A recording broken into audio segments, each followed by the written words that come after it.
inside an atom. बरोबर बरोबर.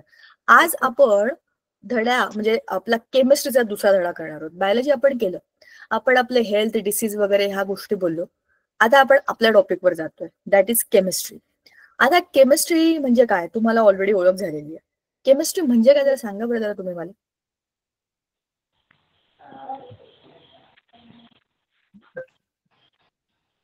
कोणी बोला, केमिस्ट्री म्हणजे काय? रसायनशास्त्र. रसायनशास्त्र. बरोबर. मग आता तुमच्या आजूबाजूला असलेले कोणत्या कोणत्या पदार्थ, कोणत्या कोणत्या वस्तू तुम्हाला दिसतात, मला पटापट नावं सांगा. लाईट, लॅपटॉप, दरवाजा, बरोबर. Laptop, chair, phone, mobile, TV, बरोबर टेबल, बरोबर फॅन, बरोबर करेक्ट. असं तुमच्या आजूबाजूला, बरोबर करेक्ट. अजून आपल्या आजूबाजूला, हा बरोबर, तुम्ही तुमच्या आजूबाजूला असलेल्या सगळ्या गोष्टी मला आता सांगताय. बरोबर. म्हणजेच तुम्ही मला काय सांगताय की तुमच्या आजूबाजूला असलेल्या मेजर गोष्टी, अशा गोष्टी ज्या की तुमच्या लाईट असेल तर त्या कसल्या, आता तुम्ही मला वस्तूंची नावं सांगितली, आता त्या वस्तू कशाच्या बनल्यात त्या पण मला तुम्ही जरा सांगा. जसं तुमचा लॅपटॉप कशाचा बनलाय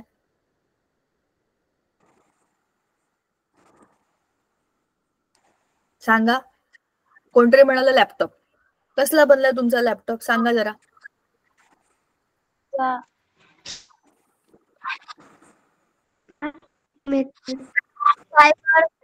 फायबर.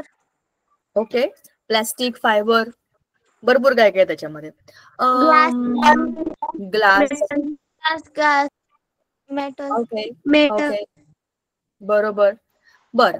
आता माझ्या आजूबाजूला काय काय मी तुम्हाला सांगते, त्या वस्तू कसल्या कसल्या बनल्यात मला सांगा. माझ्या आजूबाजूला आहे लाकडी कपाट, ते कसलं बनलं असेल? वूड.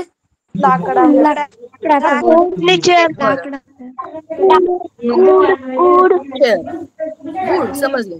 आता माझ्या आजूबाजूला खूप साऱ्या कपड्यांचे ढीग पडलेत, ते कसलं बनलंय? कापडाचे.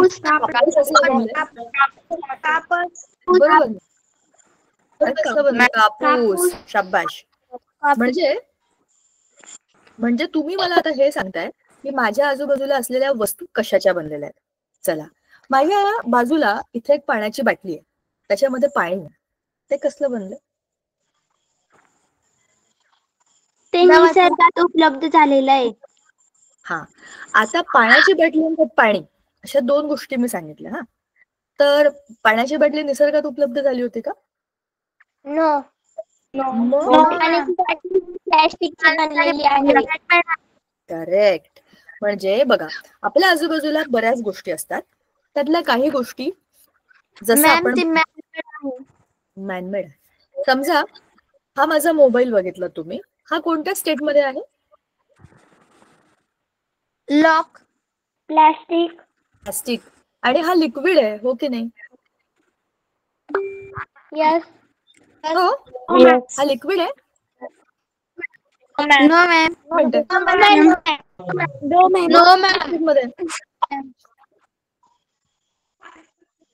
मग त्याची स्टेट ऑफ मॅटर सॉलिड. मगाशी मी तुम्हाला जे सांगितलं, पाण्याची बाटली आणि त्यात पाणी आहे, त्याच्यामध्ये कोणती स्टेट आहे? लिक्विड. कसं काय लिक्विड? लिक्विड. पाणी हे लिक्विड आहे, सॉलिड आहे. बघा ना, दोन वस्तू आहेत, बाटली आणि त्याच्यामध्ये पाणी आहे. म्हणजे बाटली तर सॉलिड आहे, पण त्याच्यामधलं जे लिक्विड आहे ते पाणी आहे. म्हणजे दोन्ही स्टेट आहेत, सॉलिड पण लिक्विड पण. आता मला तुम्ही एका प्रश्नाचं उत्तर द्या. समजा स्प्राईटची बाटली तुम्हाला माहितीये, स्प्राईटचं झाकण उघडलं किंवा Coca Cola for that matter, असं झाकण उघडलं की आवाज येतो, त्याच्यामध्ये कोणत्या कोणत्या स्टेट्स ऑफ मॅटर असतात? गॅस. हो, फक्त परत तेच सांगताय तुम्ही. गॅस तर असतं, काय काय असतं? सॉलिड. बरोबर. लिक्विड. सॉलिड बरोबर. गॅस तिन्ही असतात. बरोबर ना. बघा म्हणजे आपण काय बोलतो आता. हा आता ऐका. आपण आता गॅस सॉलिड लिक्विड. बरोबर. आता जरा आपण विचार करूया की आपण काय बोललो. आपण आधी बघितलं आपल्या आजूबाजूला कोणत्या कोणत्या वस्तू आहेत. त्या वस्तू कुठल्या स्टेटमध्ये आहेत. सॉलिड असतील तर त्या नक्की सॉलिड आहेत का सॉलिड मध्ये लिक्विड आहे का सॉलिड लिक्विड गॅस आहे. बघा आपल्या आजूबाजूला ज्या सगळ्या पदार्थांना आपण बघतो ते कुठल्या ना कुठल्या स्टेट ऑफ मॅटर मध्ये असतात. तर सॉलिड किंवा लिक्विड किंवा गॅस. आणि ह्यांचं स्टेट्स ऑफ मॅटर बदलू पण शकतं. उदाहरणार्थ प्लास्टिकची बाटली मी तिथे शेकोटी भेटले तर टाकून दिली काय होईल त्या प्लास्टिकच्या बाटलीला.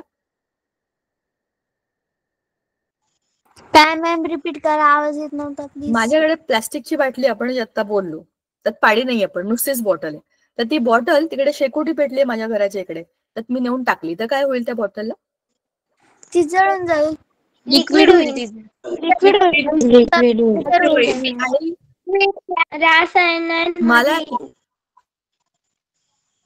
आणि मला इथे बसून पण त्याचा जळका वास येईल प्लास्टिक जळल्याचा. ते लिक्विड पण होईल आणि त्याचे गॅसेस पण बनतील जे माझ्या नाकात पण जातील आणि मला सांगतील की मी जी बाटली जाळली ती जळली नाही जळली जे काय झालं पण त्याच्यातनं गॅसेस रिलीज झाले. बरोबर. म्हणजेच स्टेट्स ऑफ मॅटर बदलू शकतात. कशामुळे बदलतात. टेम्परेचर बदललं की बदलतात. आपल्या आयुष्यातलं आपल्या सगळ्यांच्या ओळखीचं आणि आपल्या सगळ्यांचं आवडतं एक्झाम्पल आहे कुल्फी. कुल्फी खातो ना आपण उन्हाळ्यामध्ये. आपण जेव्हा ती आणतो ठीक आहे ओके मी पण खाते उन्हाळ्यात कुल्फी. तर ते कुल्फी जेव्हा आपण आणतो दुकानदाराकडनं ती अशी मस्त घट्ट असते जशी त्यांच्या फ्रीजर मधनं काढतो अशी घट्ट असते. काढल्या ती अशी अशी अशी व्हायला लागते. आपण खायला लावलं की ती टपटप टपटप गळायला लागते आणि जोपर्यंत ती संपायची वेळ येते ती ऑलमोस्ट लिक्विड झालेली असते. बरोबर. पण सॉलिड टू लिक्विड हा चेंज उन्हाळ्यामध्ये जसा होतो तसा हिवाळ्यामध्ये होत नाही. असं का होतं. कारण की हिवाळ्यात थंड वातावरण असते आणि हिवाळ्यामध्ये थंडी असते आणि उन्हाळ्यामध्ये ऊन असतं म्हणून. थंडी आणि ऊन असतं तर काय झालं. त्यामुळे उन्हामुळे गुलफी पिघलून जाते मॅम. हिवाळ्यात असते. उन्हाळ्यामुळे आपलं उष्ण असते.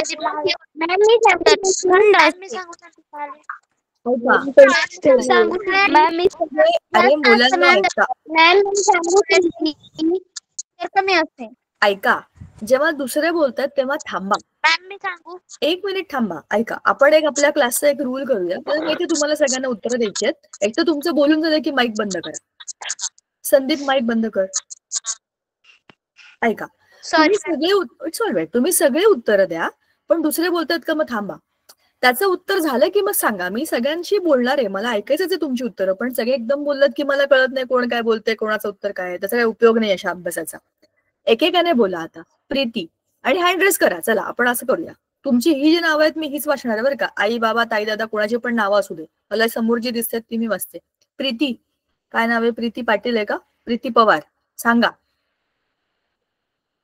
मॅम हिवाळ्यात गरम वस्तू पिघळते आणि गार वस्तू पिघळत नाही तसे उन्हाळ्यात दोन्ही पण वस्तू पिघळतात. बरं आता हिने जे सांगितलं ते सोडून काय असेल तरच उत्तर द्यायचं. तेच परत परत सांगायचं नाही. आता तिने काय सांगितलं उन्हाळ्यामध्ये सगळ्या वस्तू पिघळतात म्हणजे वितळतात.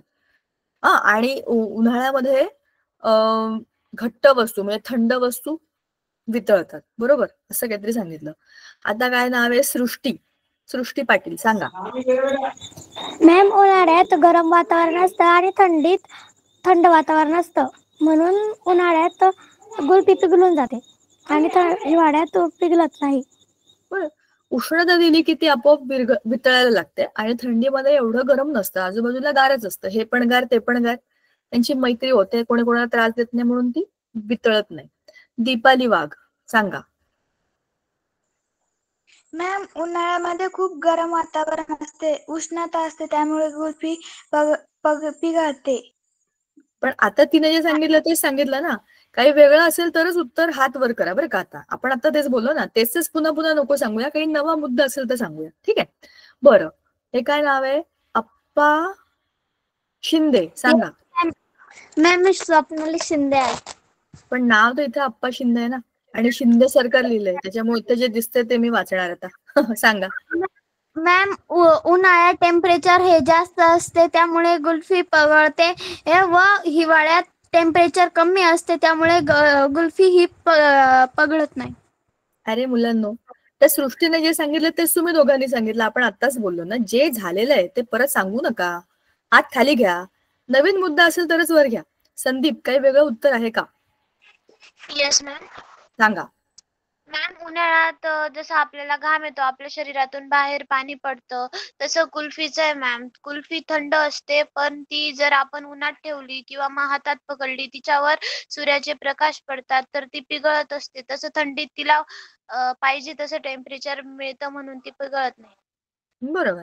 सूर्याचा प्रकाश आणि उष्णता वाढलेली असते. एक नवा मुद्दा आला. आता सगळ्यांनी हात खाली घ्या. हा मुद्दा सगळ्यांचा बोलून झाला, जो सगळीकडे कॉमनच होता, आणि हा एकदम बरोबर मुद्दा आहे की उन्हाळ्यामध्ये उष्णता खूप असते. तसंच नाव उन्हाळा कशा करताय? उन्हाळ्याचा अर्थच आहे गरमी. जास्त उष्णता, सूर्याची किरण प्रखर, त्याच्यामुळे काय होणार आहे? जसं आपलं आहे की आपण काय गरमी आहे, तशी ती कुल्फी पण ओप ओप काय गरमी आहे करून बितळत बितळत जाते.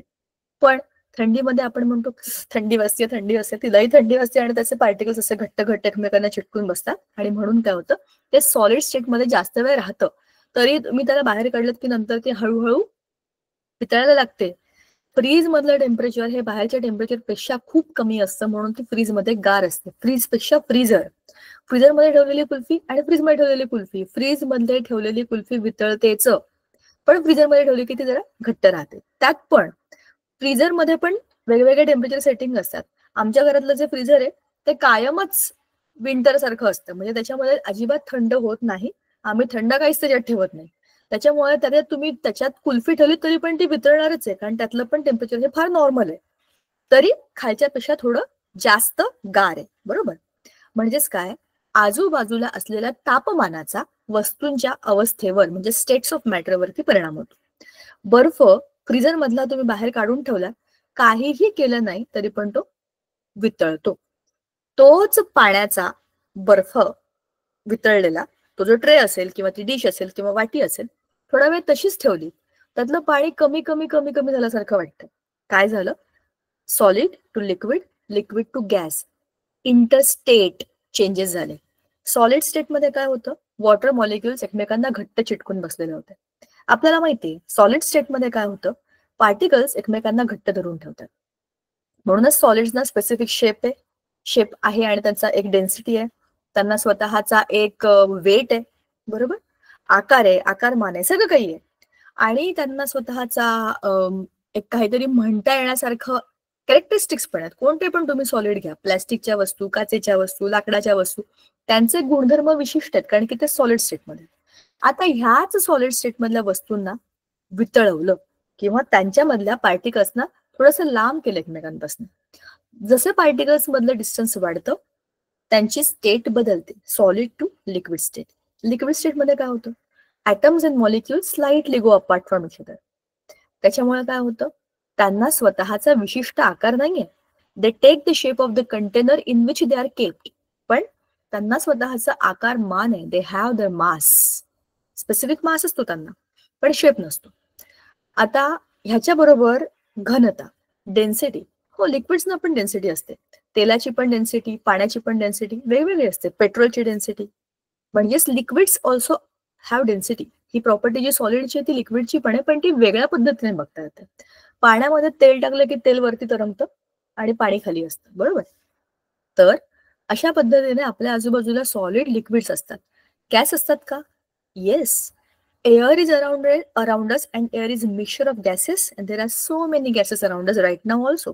तुम्ही जिकडे बसलाय, मी जिथे बसले, आपल्या आजूबाजूला हवा आहे, त्या हवेमध्ये सगळ्या वेगवेगळ्या प्रकारचे गॅसेस आहेत. प्रमाण कमी जास्त होऊ शकतं. ठीक आहे. तर अशा पद्धतीने आपल्या आजूबाजूला गॅसेस पण असतात, लिक्विड्स पण असतात, सॉलिड्स पण असतात, आणि आपल्या आजूबाजूला असलेले सगळे पदार्थ, all the substances around us are made up of these 3 states of matter. हे तर झालं बेसिक डिव्हिजन, हे आपण लहानपणी शिकलो. पण आता ह्या वर्षी आपल्याला ह्याच सबस्टन्सेसला एका मोठ्या आणि एका जास्त इम्पॉर्टंट पॉइंटवर बघायचंय, जे की एलिमेंट्स कंपाऊंड्स, मिक्सचर्स. हे शब्द ऐकलेत का? एलिमेंट्स, कंपाऊंड्स, मिक्सचर्स असे शब्द कधी ऐकलेत का? काय माहिती काय कुठून आले ऐकलेत? बर, सांगा काय ऐकलं याच्याबद्दल तुम्ही? What do you know about elements, mixtures and gases? Tell me. No ma'am. No. चलो. बरं, कदाचित तुम्हाला मागच्या वर्षीपर्यंत तुमच्यापैकी काही मुलांना जर सायन्स मराठीमध्ये असेल तर हे शब्द ऐकले असतील. मूलद्रव्ये, संयुगे, मिश्रणे. Yes ma'am. आता सांगा ह्याचा Yes, ma'am. काय ऐकलंय याच्याबद्दल? मॅम मूलद्रव्य म्हणजे ओले पदार्थ. बरं, ठीक आहे, पण हे उत्तर नाहीये त्याचं. अजून कोणाला काही माहितीये का? मूलद्रव्य म्हणजे सोमनाथ चव्हाण, थांबा बोला. बरं, एकेकाने थांबा, एक मिनिट. सोमनाथ चव्हाण, तुमचं माईक ऑन करा आणि सांगा तुम्ही काय सांगत होतात. मूलद्रव्य हे हायड्रोजन वगैरे हे असतात. ओके, जे माहितीये ते सांगितलं, बरोबर. अजून सांगा काय? शिंदे सरकार सांगा. मॅम मूलद्रव्य म्हणजे जे मुख्य रूप आहे त्यालाच मूलद्रव्य म्हणतात. बर, मुख्य रूप आहेत ज्यांची ती मूलद्रव्य आहेत. अजून प्रीती पाटील, नाही प्रीती पवार, काही सांगायचंय का? हँड रेस केलाय तुम्ही. Yes ma'am. बघा, मूलद्रव्य सांगा. म्हणजे एखादे पदार्थ.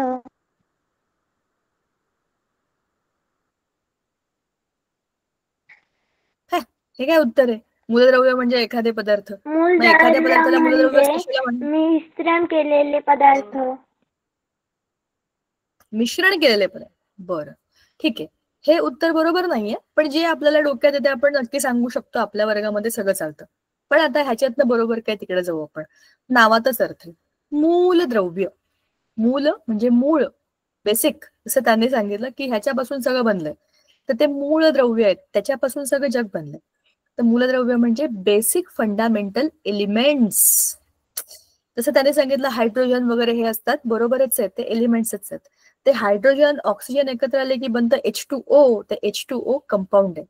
आणि नुसतंच हवेमध्ये हायड्रोजन ऑक्सिजन फिरत आहेत, ते गॅस आहेत. चला आपण एक गेम खेळूया. आता तुमच्याशी गप्पा मारताना मला एक गेम सुचलाय, तर तो गेम आता आपण खेळूया. तो गेम आहे in a room. Let's go in a room. चला, हा तुम्हाला व्हाईट बोर्ड दिसतोय का इथे? No ma'am. No ma'am. No बर, थांबा, मी स्क्रीन शेअर करते. नो मी आता स्क्रीन शेअर करते. मी मगाशी केलीच नव्हती कारण आपण गप्पा मारत होतो. मॅम. आय अंडरस्टूड, कारण मी शेअर नाही केलं होतं. आता तुम्हाला दिसेल. आता बघा, दिसतंय का? दिसतंय? Yes ma'am. बघा, ही आहे एक रूम, ही एक मोठी खोली आहे. ह्याच्यामध्ये आता 3 गोष्टी जाणार आहेत आणि मी त्याचे 3 सेक्शन करून टाकते. सेक्शन 1,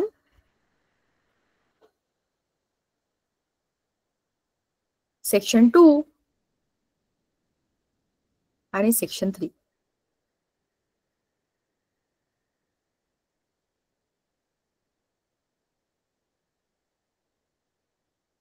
चला, आपल्याला समजलं. आता let us go to first. नाही, हा घेते, हा. आणि लाल लाल रंग. हे oxygen, hydrogen, nitrogen, helium, sulphur dioxide, carbon dioxide, carbon monoxide,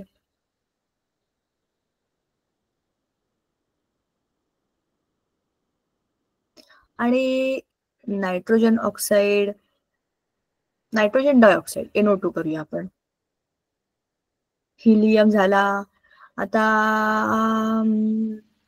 काय टाकूया? अर्गॉन. चला, हे सगळे या रूम मध्ये नाही, हे सगळे या रूम मध्ये फिरतायत. ठीक आहे, हे सगळे या रूम मध्ये फिरतायत. हे असेच आहे. हा झाला आपला पहिला व्ह्यू म्हणजे ही पहिली गोष्ट. दुसरी गोष्ट, इकडे कार्बन आहे, त्याच्याजवळ ऑक्सिजन गेला आणि त्याच्यापासून बनलं carbon dioxide. This is a gas. Gas ना व्हर्टिकल एरोने दाखवतात, अपवर्ड एरो. समजा H2 हा एक गॅस आहे आणि O2 हा दुसरा गॅस आहे. ह्याच्यापासून बनलं H2O. ऑक्सिजन. नाही, वॉटर. H2O म्हणजे पाणी. आता 2 ऑक्सिजन पाहिजे ना, मग 2H2 बरोबर आहे ना, 2H2 बरोबर आणि 2 ऑक्सिजन झालं. म्हणजे काय झालं, हायड्रोजन आणि ऑक्सिजन हे एकत्र आले आणि त्यांनी H2O म्हणजे पाणी बनवलं. ही आहे आपली दुसरी रूम. तिसरी रूम. थर्ड रूम मध्ये आता इकडे काय चाललंय, इकडे सिल्वर,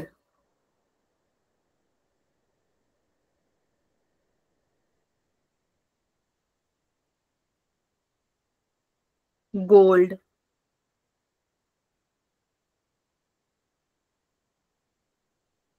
कॉपर, कार्बन, फॉस्फरस, त्याच्यानंतर काय घेऊया, प्लॅटिनम, आयर्न. आयर्न घेऊया, ॲल्युमिनियम. मर्क्युरी घेऊया, ॲल्युमिनियम घेऊया. चला,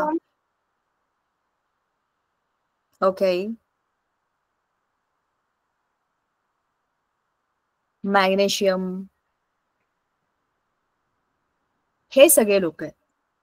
आता बघा आपण काय केलं, आपण 3 वेगवेगळ्या रूम बनवलेल्या आहेत. सगळ्यात पहिली रूम ही सगळ्यात शेवटची रूम आहे. आता जरा उलटा अभ्यास करूया. ही रूम आहे सगळ्यात महत्वाची रूम, कारण याच्यामध्ये सगळे एलिमेंट्स आहेत. एलिमेंट्स म्हणजे काय, जे नेचरमध्ये प्युअरेस्ट फॉर्म मध्ये मिळतात. हा, जे नेचरमध्ये प्युअरेस्ट फॉर्म मध्ये मिळतात ते सगळे लोक एलिमेंट्स आहेत. आता ह्यातले काही एलिमेंट्स नेचरमध्ये जसे आहेत तसेच मिळतात. जसं आहे सिल्वर, गोल्ड, प्लॅटिनम किंवा बाकी सगळे जे आहेत त्यांचे ऑक्साईड, सल्फाईड कोणत्या तरी दुसऱ्या एलिमेंट बरोबर त्याची रिएक्शन होते. ठीक आहे, म्हणजे तुम्हाला हे जे आहेत हे प्युअरेस्ट फॉर्म मध्ये असलेले मटेरियल आहेत, याच्यापासून दुसऱ्या गोष्टी बनतात. पण हेच सगळीकडे असतात. जसं बघा, तुम्हाला अक्षय कुमार माहितीये का? अक्षय कुमारचा एक पिक्चर आहे हेराफेरी, अक्षय कुमारचा एक पिक्चर आहे केसरी, अक्षय कुमारचा आणखी एक पिक्चर आहे हाऊसफुल, एकदम बकवास पिक्चर आहे, पण हिरो एकच आहे, पिक्चर वेगळे वेगळे, बरोबर. तसंच मूलद्रव्यांमधली जी काही मूलद्रव्य आहेत, एलिमेंट्स आहेत, ती फिक्स आहेत. पिक्चर बदललेले आहेत, वेगवेगळ्या लोकांबरोबर रिएक्शन केली, स्टोरी बदलली, ऍक्टिंग बदलली, नवा पिक्चर. म्हणजे नवीन नवीन लोकांबरोबर कॉम्बिनेशन केलं की नवीन नवीन प्रोडक्ट बनतात. पण जे बेसिक लोक आहेत, जे की मेन रोल करतात, साईड रोल करतात, जे कोणी असतात ऍक्टर्स ऍक्ट्रेस, ते तेवढेच राहतात की नाही, बरोबर ना. म्हणजेच ते आहेत एलिमेंट्स. कळलं का? ते लोक मेन आहेत. ते कोणाही बरोबर कशी रिएक्शन करतील, आणि जेव्हा ते केमिकल रिएक्शन करतात, जेव्हा एलिमेंट्स केमिकल रिएक्शन करतात, ही खूप महत्वाची गोष्ट आहे. This is a chemical reaction. याला केमिकल रिएक्शननेच जोडलं जातं, तर तुम्हाला जे मिळतात ते आहेत compounds. Compounds are chemically combined elements. हा एलिमेंट एकत्र आला, पण नुसतं एकत्र नाही आले, त्यांनी काहीतरी बॉन्ड बनवला. माझं घर आहे आणि मला तुम्हाला रेंटवर द्यायचंय, तर मी करार करेन की नाही, कागदोपत्री. माझं घर मी तुम्हाला देणार, तुम्ही माझं घर वापरणार, मी एवढा तुम्हाला भाडं देईन, तुम्ही इतके दिवस मला ठेवा, असा एक काहीतरी करार असतो, बरोबर. देवाणघेवाण होते तेव्हा काहीतरी करार होतो की नाही. तसंच यांच्यामध्ये काहीतरी देवाणघेवाण होते. कसली होते, काय होते, सगळं आपल्याला नंतर येणारच आहे. एवढं फक्त लक्षात ठेवा की कंपाऊंड मध्ये केमिकल बॉन्ड होतो, काहीतरी केमिकल रिएक्शन होते आणि ते एकत्र एकमेकांना चिकटतात आणि ते असतात कंपाऊंड्स. एलिमेंट्समध्ये त्यांचे जे काही मॉलिक्युल्स असतात, ऍटम्स आणि मॉलिक्युल्स तुम्हाला माहिती, एलिमेंट्स मधले सगळे मॉलिक्युल्स त्याच एलिमेंटच्या ऍटम्सने बनलेले असतात, बरोबर. पण कंपाऊंडचे, आता कंपाऊंडचं मॉलिक्युल आहे CO2, त्याच्यामध्ये 2 एलिमेंट आहेत, एक कार्बन एक ऑक्सिजन. पाण्याच्या मॉलिक्युलमध्ये एक हायड्रोजन एक ऑक्सिजन, म्हणजे there are more than 1 elements in a compound. But in element all the molecules have the same atoms present in their structure, बरोबर. समजलं.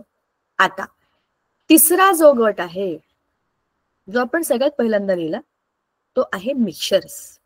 म्हणजे जशी एक बिल्डिंग आहे, त्या बिल्डिंग मध्ये खूप लोक राहत आहेत, सगळे वेगळे वेगळे आहेत तरी एकत्र आहेत.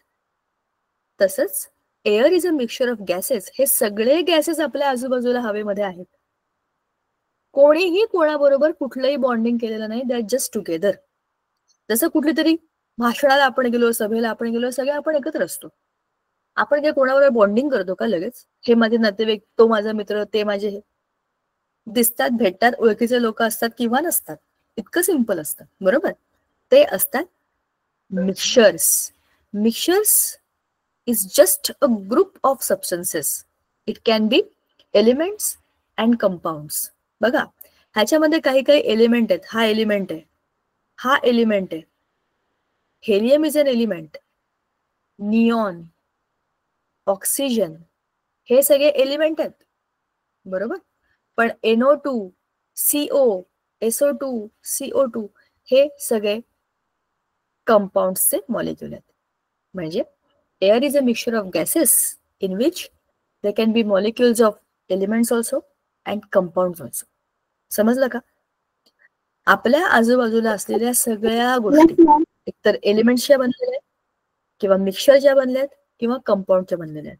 आता आपल्या सगळ्यांच्या घरामध्ये, आपल्याही स्वतःच्या अंगावरती चांदी सोन्याचे दागिने असतात. बघा, चांदी, सोनं बिनं आपण काय काय घालतो गळ्यामध्ये.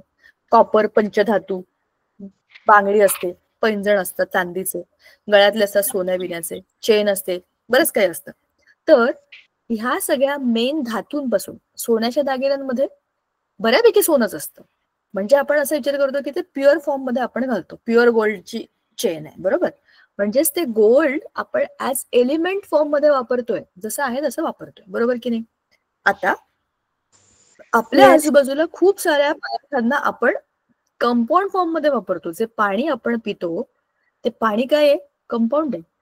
जो CO2 आजूबाजूला आहे आपल्या, जो आपण एक्सेल करतोय, तो कंपाऊंड फॉर्म मध्ये. जे फूड आपण खातो त्याच्यामध्ये खूप सारे big molecules in a compound form मध्ये आहेत, बरोबर. त्याचबरोबर जे पदार्थ आपण वापरतो, प्लास्टिक असेल, कापड असेल, कागद असेल, कुठल्या ना कुठल्या कंपाऊंड फॉर्म मध्ये आहेत. Some kind of chemical reaction holding all the items together to make that substance, and that is the beauty of those compounds, बरोबर. सगळे वेगळे वेगळे आहेत विथ डिफरंट प्रॉपर्टीज. आणि आपल्या आजूबाजूला खूप साऱ्या वस्तू अशा आहेत जे आपण मिक्सचर म्हणून वापरतो, आणि आपण खूप साऱ्या गोष्टींचे मिक्सचर्स करतो सुद्धा. फॉर एक्झाम्पल, आपण जेव्हा चहा करतो, कसा करतात रे चहा? सांगा बरं जरा मला. मॅम मी सांगू? थांबा, लेट मी सी. कोणत्या तरी अशा माणसाने सांगायचं ज्याने आतापर्यंत एक पण उत्तर दिलेलं नाहीये. आतापर्यंत एकही उत्तर दिलेलं नाही असा माणूस कोण आहे?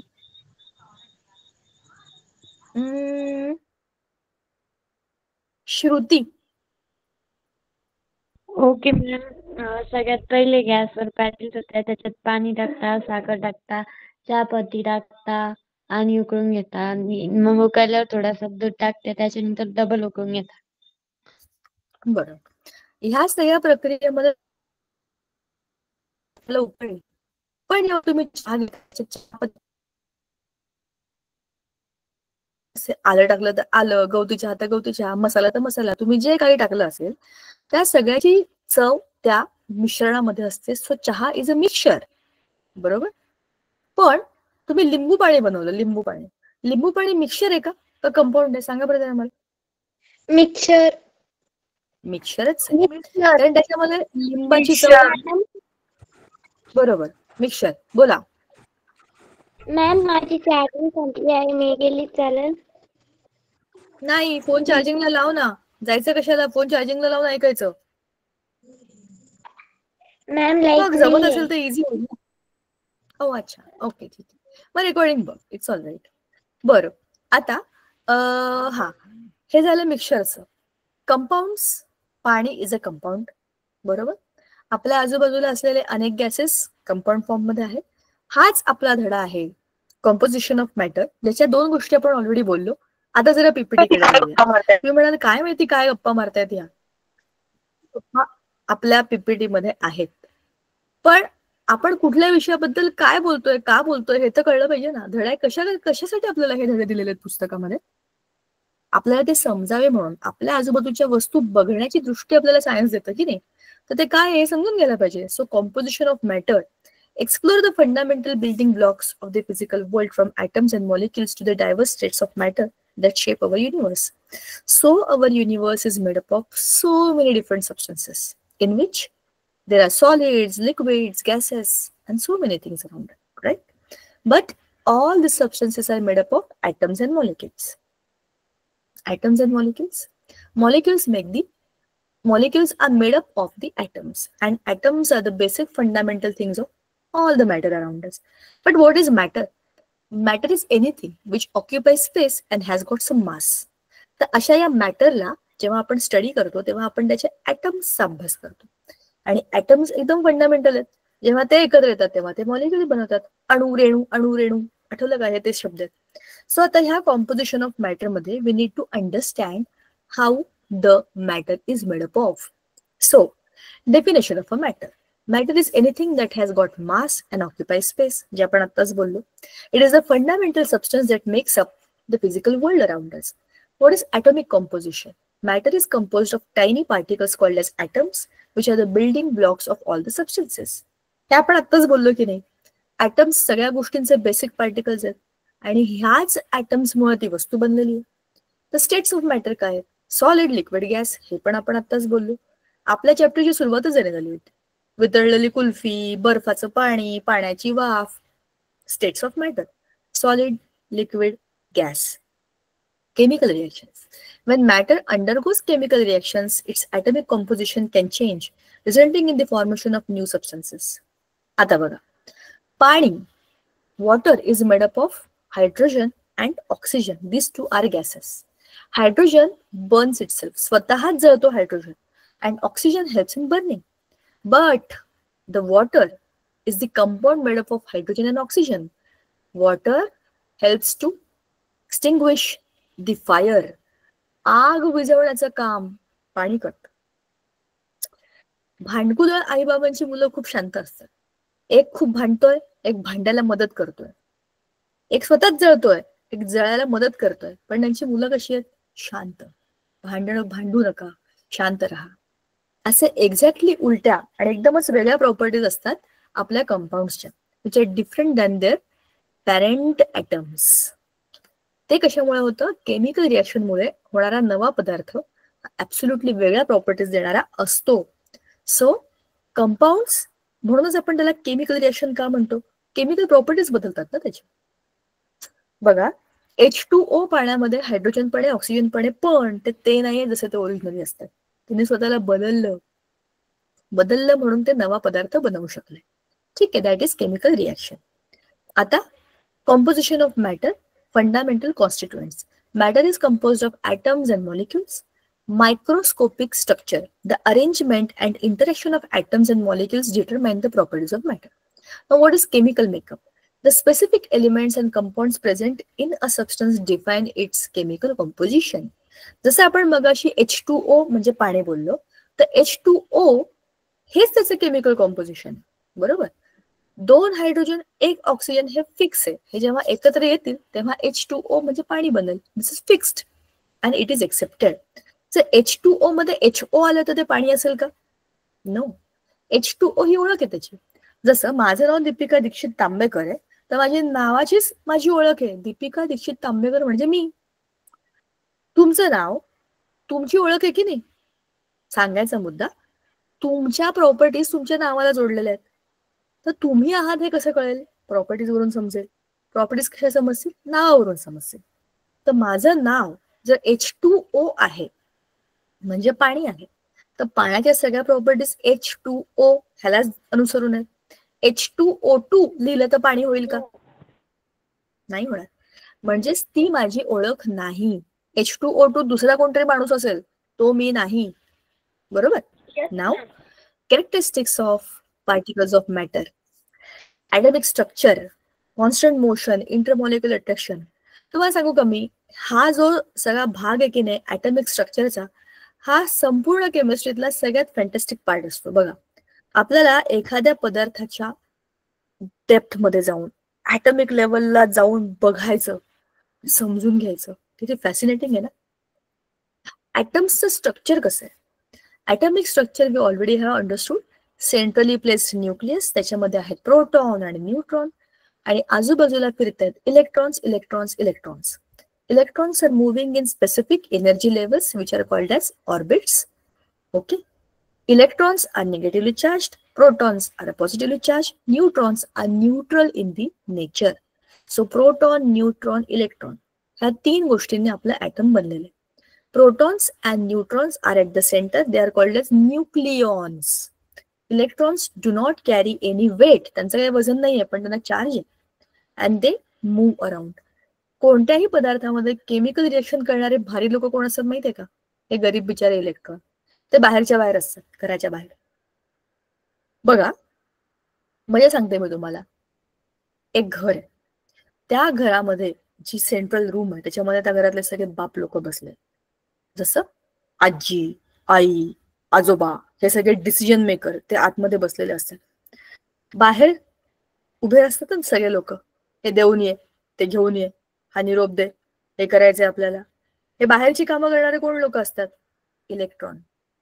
प्रोटॉन आणि न्यूट्रॉन कधी घर सोडून जात नाहीत, ते मध्येच बसलेले असतात, ते कंट्रोल करतात. इलेक्ट्रॉन आपले बिचारे बाहेर फिरतात, देणं घेणं, भांडणं, मारणं, बोलणं, सगळं काम हे करतात. खरं काम करणारे लोक कोण आहेत सांगा मला? हे बिचारे बाहेरच्या बाहेरचे इलेक्ट्रॉन. पण त्यांना कंट्रोल करणारे कोण आहेत? Central power. तसं घरात असतं ना, सेम तसंच ऍटम्स मध्ये असतं. तुम्हाला एक गोष्ट सांगू का? आपल्या आजूबाजूला युनिव्हर्समध्ये असलेल्या सगळ्या गोष्टी सेम आपल्यासारख्या. जसे आपण, तसे आपले ऍटम्स, मॉलिक्युल्स, त्यांचं नेचर, त्यांचं behaviour, everything is same just like us. आपल्यामध्ये सुद्धा तेच आहेत ना. We are made up of chemicals, chemicals are made up of atoms, atoms come together to form molecules. जसे आपण तसं युनिव्हर्स. हे सगळं लक्षात ठेवायचं.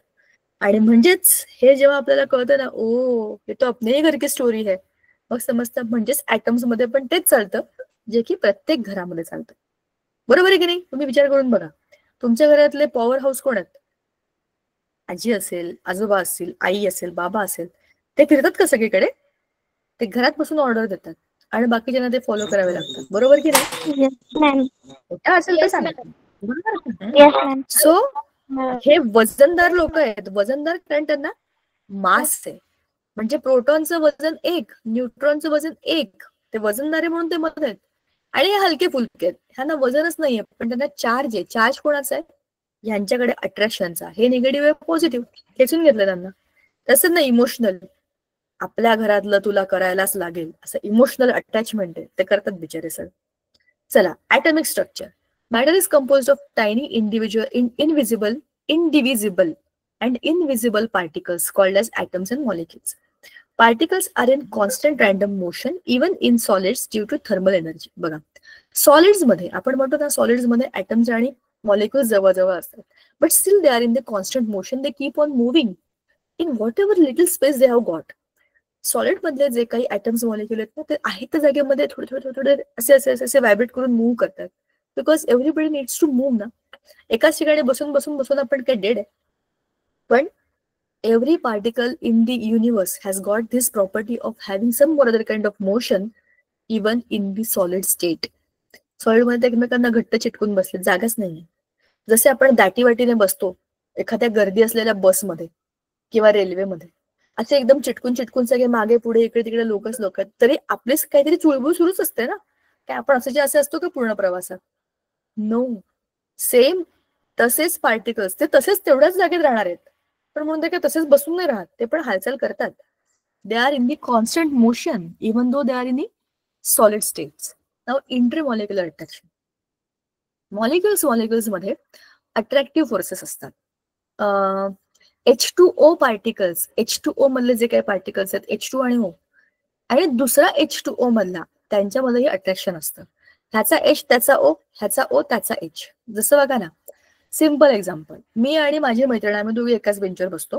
मी पण मटकीची उसळ आणली, तिने पण मटकीची उसळ आणली, किंवा आज मी बटाट्याची भाजी, तिने पण बटाट्याची भाजी, आज मी वांग्याची भाजी, तिने भेंडीची भाजी, असं काही असेल तरी पण मला तिचा डबा जास्त आवडतो आणि तिला माझा डबा जास्त आवडतो. तुमच्या बाबतीत असं होतं का? सांगा मला. येस मला मॅम. तिचा डबा जास्त टेस्टी लागतो आणि तिला आपल्या आईचं जेवण जास्त आवडतं, जे की आपल्याला वाटतं शी ही काय भाजी आहे, तिला वाटतं काय मस्त भाजी केली आहे, आणि आपण तिला म्हणतो तुझ्या आईने काय मस्त भाजी केली आहे. भाजी तीच असते, करणारे लोक वेगळे असतात. That is attraction. दुसऱ्या गोष्टी आपल्याला जास्त चांगल्या वाटतात, आपल्याकडे असलेल्या गोष्टी आपल्याला माहितीतल्या असतात, त्याच्यामुळे त्याचं काही कौतुक वाटत नाही. हे इंटरमॉलिक्युलर अट्रॅक्शन तसंच आहे बरं का. दुसऱ्यांचं अट्रॅक्शन जास्त, ते बाजूला असतात म्हणून. नाव types of matter, solid, liquid, gas, जे ऑलरेडी आपण बोललोय. See, solids have definite shape, volume, high density and that tightly packed particles. Liquids, they have definite volume, no fixed shape, and particles are loosely packed. Gases, no definite shape, no volume, particles are spread out and move freely. कोणी कुठे कसंही फिरतं. Solid state मध्ये काय माहितीये का, solid is like your exam hall. सगळी मुलं आपापल्या ठिकाणी बसलेली आहेत, परीक्षक फिरतायत, एकदम सिरियस वातावरण आहे, सगळे आपापल्या ठिकाणी चिटकून बसलेत, नोबडी इज मुव्हिंग. तिथल्या तिथे चुळबुळ सुरू आहे, but nobody is living the space. Specific shape आहे, व्हॉल्यूम आहे, high density, tightly packed. Liquids, रिसेसचा पिरियड आहे, म्हणजे रिसेसचा टाइम आहे, आपण फिरतो इकडे तिकडे जातो, पुन्हा वर्गात येतो. गॅशियस स्टेट, शाळा सुटली की पळा, जसा बेल वाजते आपण पळत जातो, जसं की आपण कुठेतरी डांबून ठेवलं होतं. हे जे नेचर आपलं आहे, सेम नेचर ऍटम्स, मॉलिक्युल्स, बरोबर की नाही? काय वेगळं सांगितलं का? सांगा मला. Yes ma'am. आपलं बिहेवियर सॉलिड, लिक्विड, गॅसचं आहे की नाही, असेच ऍटम्स आणि मॉलिक्युल्स बिहेव करतात. आता स्टेट्स ऑफ मॅटर बघा, जे की आपण ऑलरेडी चित्रामध्ये बघितलं. Solid, liquid, gas. Particles tightly packed, fixed shape and volume. Liquids loose pack असतात, पण फिक्स व्हॉल्यूम असतो. व्हेरिएबल शेप, ज्या कंटेनरमध्ये टाकाल, चहा कपमध्ये टाका, बशीमध्ये टाका, आणखीन कशात टाका, स्ट्रॉने प्या, जसं प्याल तसं तुम्हाला ते येणार आहे, आणखी त्या कंटेनर प्रमाणे त्याचा शेप बदलतो. आणि गॅस, त्यांना काही शेप पण नाही, त्यांना काही व्हॉल्यूम पण नाही, आपल्या असं मस्त आरामात भटकत असतात, भटकती आत्मा. They can go anywhere. Correct. Now states of matter झालं. एलिमेंट्स, जे आपण मगाशी बोललो, एलिमेंट्स. पिरियॉडिक टेबल, तुम्ही आधी ऐकलंय का आयुष्यामध्ये पिरियॉडिक टेबल म्हणजे काय?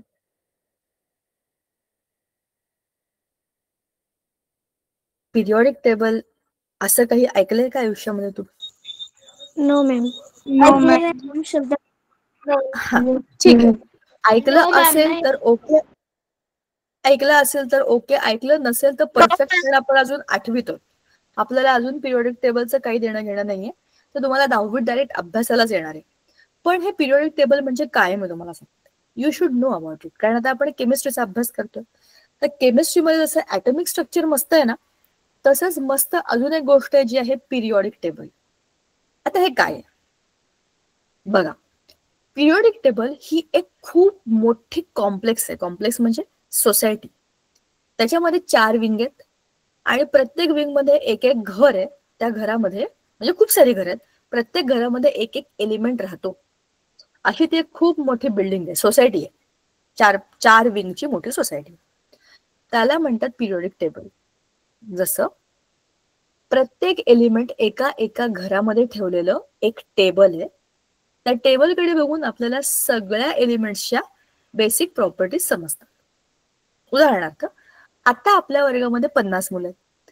मी एक टेबल बनवला, त्याच्यामध्ये प्रत्येक मुलाचं नाव, रोल नंबर, पॅरेंट्सचा कॉन्टॅक्ट नंबर, त्याच्या मागच्या वर्षीचे मार्क, एक्स्ट्रा करिक्युलर ऍक्टिव्हिटीमुळे त्याला काय आवडतं, त्याचे विकनेसेस काय आहे, असं सगळं जर मी भरलं तर 50च्या 50 मुलांचा डेटा मला दिसेल की नाही. असं आपल्या आजूबाजूला 118 एलिमेंट्स आहेत, म्हणजे 118 एलिमेंट आहेत आपल्या माहितीतले. त्या सगळ्या एलिमेंट्सना एका सिस्टमॅटिक मेथडने ज्याच्यात टाकलंय ते आहे पिरियॉडिक टेबल. ठीक आहे. आता सगळे एलिमेंट्स तिथे जाऊन राहतात म्हणजे आपल्या अभ्यासाकरता आपण बनवलंय ते त्या बिल्डिंग मध्ये खरंच राहत नाहीत. हे सगळं मी तुम्हाला समजावं म्हणून सांगते. तर पिरियॉडिक टेबल ही अरेंजमेंट आहे, त्याच्यामध्ये आपण त्यांना त्यांच्या प्रॉपर्टीजच्या पद्धतीने मांडलंय. एलिमेंट्सना ऍटॉमिक स्ट्रक्चर प्रमाणे जेव्हा आपण बघतो तो प्रोटॉन्स, न्यूट्रॉन, इलेक्ट्रॉननी त्याचा अभ्यास पूर्ण होतो. केमिकल सिम्बॉल्स तुम्ही मला सांगितलं हायड्रोजन, नायट्रोजन, बरोबर, कार्बन, तुम्हाला हे सगळे शब्द माहिती आहेत, कुठेतरी ऐकले असतील. कार्बन म्हटलं तर मी तिथे सी लिहिणार, हायड्रोजन म्हटलं तर मी एच लिहिणार, ऑक्सिजन म्हटलं तर ओ लिहिणार. हे सगळी त्यांची ओळख आहे. जसं माझं नाव जरी दीपिका असेल तरी मला घरात मनू म्हणतात, तर Manu is my symbol, though my name is Deepika. समजलं? असं प्रत्येक नावाचं एक शॉर्टकट आहे. तुमचं असेल ना, समजा नाव आहे अभिषेक पाटील, AP झालं इनिशियल, बरोबर. असं त्याचं सिम्बॉल आहे, त्याच्या नावाचं शॉर्टकट. हे कशासाठी केलंय आपण? प्रत्येक वेळेला अभिषेक पाटील असं पूर्ण लिहायची गरज नाही ना. AP लिहिलं की आपलं काम होतं ना. हे आपण एलिमेंटच्या नावांबद्दल बोलतोय, मुलांच्या नाही. त्या सगळ्या नावांचे शॉर्टकट केलेत आपण, त्याला आपण म्हणतो chemical symbols. Types of elements. आता बघा, तुम्हाला मी जे पिरियॉडिक टेबल म्हणत होते ना, ते हे आहे. हा तो टेबल आहे. ह्याच्यामध्ये बघा, मी म्हटलं ना 4 विंग आहेत त्याच्यामध्ये, A wing, B wing, C wing, D wing अशी नावं. पण त्यांची नावं आहेत S block, P block, D block, F block, असे 4 ब्लॉक आहेत त्याच्यामध्ये. आता आपल्या ह्या सगळ्या एलिमेंट्सचा अभ्यास करताना आपल्याला 3 वेगवेगळ्या पद्धतीने त्यांचा अभ्यास करायचा आहे. मेटल्स, नॉन मेटल्स आणि metalloids. Types of metals. Metals are the class of elements characterized by their shiny appearance, high conductivity, and ability to be shaped and molded. Common examples of metals include iron, gold, silver, copper, aluminum. Metals are typically solid at room temperature, with the exception of mercury, which is the liquid metal. Metals are known for their ductility, malleability, and high melting and boiling points. आता हे सगळं समजून घ्या. माझ्याकडे सोन्याची बांगडी आहे. सोन्याची बांगडी कशी असते मला जरा सांगा बरं. पिवळी, पिवळ्या रंगाची असते. गोल्डन. समजलं. पुढे काय? गोल्डन. हा झाला कलर. तशीच चमकते. बरोबर, ही चमकते. त्याच्यावर दुसरी बांगडी, सोन्याची दुसरी बांगडी आपटली तर आवाज होतो का? No ma'am. करून बघा, मी जे सांगते त्याचा प्रयोग करून बघा. आणि नसेल तर आईच्या बांगड्या अशा हातावर आपटताना थोडासा तरी आवाज होतो का चेक करा. आणि नसेल तर तुम्ही दुसरा प्रयोग करा. सोनं कशाला घ्यायचं, स्टील भरपूर आपल्याकडे, स्टीलचा ग्लास, स्टीलचा चमचा वाजून बघा बरं, टंग आवाज होतो का? येस बरोबर. मंदिरात जाता, मंदिरात घंटे असते, आपण वाजवतो टंग, कसा आवाज येतो? घुमतो की नाही आवाज? तसा आवाज प्लास्टिकचा ग्लास आणि प्लास्टिकचा पेला, किंवा स्टीलचा ग्लास, प्लास्टिकचा पेला, स्टीलचा ग्लास, प्लास्टिकचा चमचा, असं करून बघा बरं, येईल का आवाज? No ma'am. मेटल्सवर आपटले, बरोबर, मेटल्सवर आपटले की एक विशिष्ट ध्वनी निर्माण होतो, त्याला म्हणतात सोनोरस. सोनोरस आवाज. आता आपल्याकडे मी तुम्हाला म्हटलंय माझी सोन्याची बांगडी आहे, तिला मी ठोकून ठोकून ठोकून त्याचा पत्रा बनवू शकते का?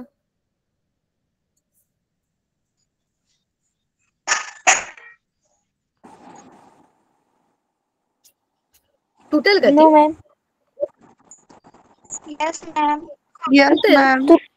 Yes, ma'am. बर, चला, तुमचं हे कन्फ्युजन मी क्लिअर करते. सोन्याला ठोकून ठोकून त्याचे पत्रे बनवतात, चांदीला पण ठोकून त्याचे पत्रे बनवतात. देवघरामध्ये देवीचे टाक असतात, मूर्त्या असतात, किंवा ॲल्युमिनियम, आपल्या घरांवर दुकानांवर ॲल्युमिनियमचे पत्रे असतात ना, हे काय असतात? ॲल्युमिनियम धातू, म्हणजे ॲल्युमिनियम या मेटलला ठोकून ठोकून ठोकून त्याचे पत्रे बनवलेले आहेत. सोन्याला पण ठोकून तुम्ही त्याचा आकार बदलू शकता. बांगडीला चपट करून मी त्याच्यापासून ब्रेसलेट बनवू शकते, काही होणार नाही सोन्याला. चांदीला पण ठोकून ठोकून पत्रे बनवता येतात. कॉपर, लोखंड, हे सगळ्याचे सगळे धातू तुम्ही त्याला ठोकून त्याचे पत्रे बनवू शकता आणि त्यांना तुम्ही बारीक बारीक तारांमध्ये पण खेचू शकता. असं डक्टाईल. इलेक्ट्रिसिटीच्या वायरी असतात, तांब्याच्या वायर असतात त्याच्यामध्ये, बरोबर. वरून प्लास्टिक आहे पण आतमध्ये काय आहे? मेटल आहे ना. तोच मेटल इलेक्ट्रिसिटी नेतोय. त्याच्या बारीक तारा केलेल्या आहेत. बघितलं असेल तुम्ही कंदील लावताना कापतात बघा कोपऱ्यावर, मध्ये काय असतं? बारीक बारीक तारा असतात. त्या कशा बारीक खेचलेल्या असतात. त्याला म्हणतात डक्टिलिटी. डक्टिलिटी आणि मॅलिएबिलिटी म्हणजे ठोकून ठोकून पत्रे बनवणं. सगळ्या धातूंचे तुम्ही ठोकून ठोकून पत्रे बनवू शकता आणि त्यांच्या वायरी बनवू शकता. ते तुटत नाहीत, ते स्ट्रॉंग असतात, त्यांना तुम्ही असं खेचू शकता. बेस्ट एक्झाम्पल जे आपण दैनंदिन जीवनामध्ये वापरतो ते तुम्हाला माहितीच आहेत. सोन्याच्या तारा असतात, तशा सोन्याच्या बारीक बारीक लहान मुलांच्या कानामध्ये बघा कान टोचतात तेव्हा बारीक त्याच्या अशा पतल्या अशा लांब खेचलेल्या काय म्हणू आपण त्याला, बारीक अशा वायर्स सारख्या असतात, बरोबर की नाही? तारा, सोन्याच्या तारा, बरोबर. तरी काही होत नाही त्या सोन्याला. म्हणजे सोनं, चांदी हे सगळे धातूच आहेत. ॲल्युमिनियम, लोखंड, झिंक, ह्या सगळ्याचा वापर आपण याच्यासाठी करू शकतो. बरं, आता सोनं, चांदी, आपण हे धातू का म्हणतो? कारण आपण बघतो. बाकी इतरही भरपूर धातू आहेत, पण सगळ्यांना आपण दैनंदिन आयुष्यामध्ये बघत नाही. खूप सारे धातू आहेत, सगळ्यांचा अभ्यास आपण रोज करत नाही. आपल्या दैनंदिन आजूबाजूच्या आयुष्यामध्ये जे धातू आहेत ते आपण बघतोय, ज्याच्यामुळे आपला अभ्यास सोपा होतोय. हो, वेळ संपली. पण आपण टाइप्स ऑफ मेटल्सच्या प्रॉपर्टीज पुढच्या वेळेला बघूया. मेटल्स म्हणजे धातू, आणि धातू काय असतात हे आपल्याला समजलं. मेलिएबल, डक्टाईल, सोनोरस ह्या त्याच्या प्रॉपर्टीज आहेत. बाकी सगळ्या गोष्टी धातूंचा आणखी एक गुणधर्म आहे की ते इलेक्ट्रिसिटी कंडक्ट करतात आणि ते काय बरं म्हणतात त्याला, उष्णता पण वाहून नेतात. समजा एका बाजूला तुमची स्टीलची पट्टी तुम्ही तापवली तर दुसऱ्या बाजूला तुमच्या बोटाला त्याचा चटका बसतो, कारण की धातू हे उष्णता वाहून नेतात. त्याचबरोबर धातू इलेक्ट्रिसिटी पण वाहून नेतात. आताच मी तुम्हाला सांगितलं होतं, तांब्याच्या ज्या तारा असतात, बरोबर ना, त्याच्यावरती आपण प्लास्टिक कोटिंग करतो, तर त्या तारा आतल्या ज्या आहेत तांब्याच्या, त्या तांब्यातूनच इलेक्ट्रिसिटी प्रवाहित होते. म्हणजे metals are good conductors of heat and electricity. Metals are malleable, metals are ductile, metals have shining, चमकदार असतात. आणि मेटल्स कसे असतात? सोनोरस, आवाज करतात, टंग, एक विशिष्ट ध्वनी आहे बघा प्रत्येक मेटलला. तांब्याला पितळावर किंवा कशालाही कोणत्याही दोन धातूंना तुम्ही आपटून बघा, तुम्हाला असा आवाज येतो की नाही बघा. हा गुणधर्म आहे जो नॉन मेटल्स मध्ये नाही. नॉन मेटल्स काय आहेत बघू ना पुढच्या वेळेला या धड्याचा पुढचा टप्पा बघू. मेटल्स बद्दलच्या सगळ्या जनरल प्रॉपर्टीज आपण बघितल्या. पुढच्या वेळेला टेक्स्टबुक मधून आपण ह्या सगळ्या गोष्टी बघू आणि हा धडा पुढे नेऊ. आजच्यासाठी थांबूया इथे आपण. Bye ma'am. तुम्हाला कळलंय. Yes bye ma'am. Bye. Good Yes, night. Good night, ma'am. Bye मुलांना. Good night. Bye ma'am. Good night. Bye ma'am.